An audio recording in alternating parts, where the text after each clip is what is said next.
Hey everybody, this is Steve. Now it's getting towards the end of January, and in the UK that means one thing in particular. That means lots of people panicking about getting their self-assessment tax returns done in time. These people have a rough time of it every single year. They rush it in at the last minute, they panic, and they say, never again. Next year I'm going to get this done earlier. But do you know what? Very often it's just not the case. Now, in this video, I want to share with you a really simple technique that I use and will help you get things like your tax returns done. But do you know what? It's not just about tax returns.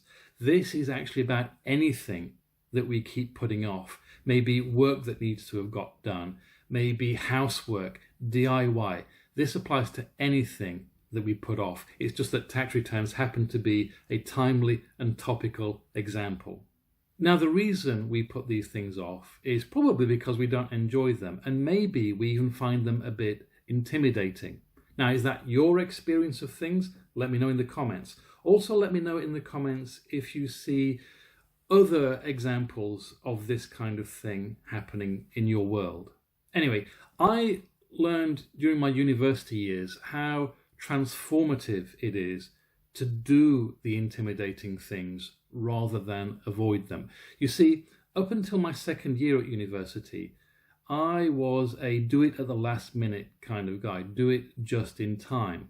But the problem is I got ill and I fell way behind with my studies, and I mean way behind, and it was a real struggle to catch up from that point. It was really stressful.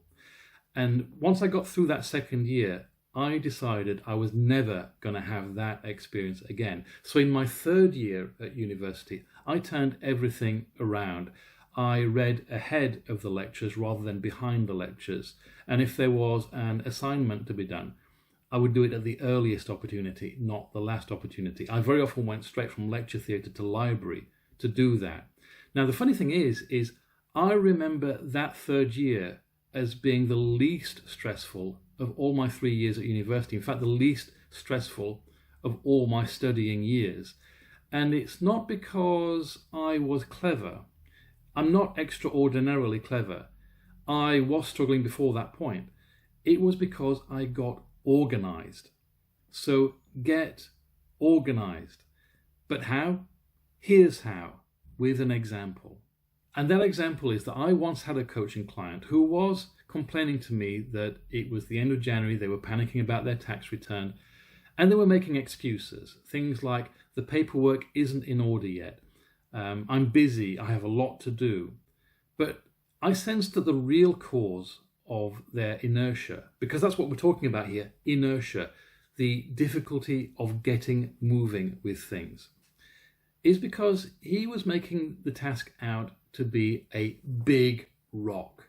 Now, the thing about big rocks is that they're hard to move, they're hard to accommodate, they're hard to fit into your schedule, they're just hard. But big rocks can be broken down into lots of smaller rocks. In other words, every big project can be reduced to a sequence of small, simple, unintimidating tasks. So I asked, what is the simplest, smallest thing you can do towards getting this done? And by the way, the specific way that I asked that question is important. Now, he said, well, I could fill the first page of my tax return in. And I said, no, even simpler and smaller than that. He said, well, I could fill the first box in. And I said, no, even simpler and smaller than that. What is the tiniest thing you can do towards this? And he said, well, I could just get the form out and put it on my desk. And I said, okay, just do that one thing. And then if you feel like doing the next simplest, smallest thing, then do that.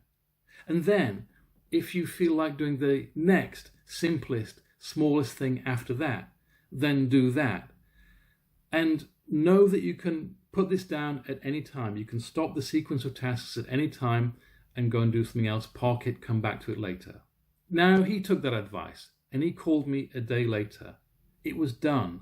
Now, I know it's not new to break big tasks down into small tasks. That's old information, but we forget to do it, and that's why I'm reminding you of it now. And the thing is, turning big tasks into a sequence of little unintimidating tasks is it makes it easy to get started. Knowing that you can put it down at any time also makes it less intimidating. And once you get started, it becomes easier and easier and easier to keep doing the next simple, small task in the sequence. And before you know it, it's done. So if you really want to get things done, then turn them into a sequence of simple, small, unintimidating tasks and do the first one. Now, if you like this video, please give it a like. It helps other people see it. Please subscribe to the channel if you like this kind of content. My speciality is success with wellness for professional people. And also, let me know in the comments what your biggest takeaways were from this. I'd love to hear from you, and I'll reply to as many comments as possible. Other than that, thank you. See you next week.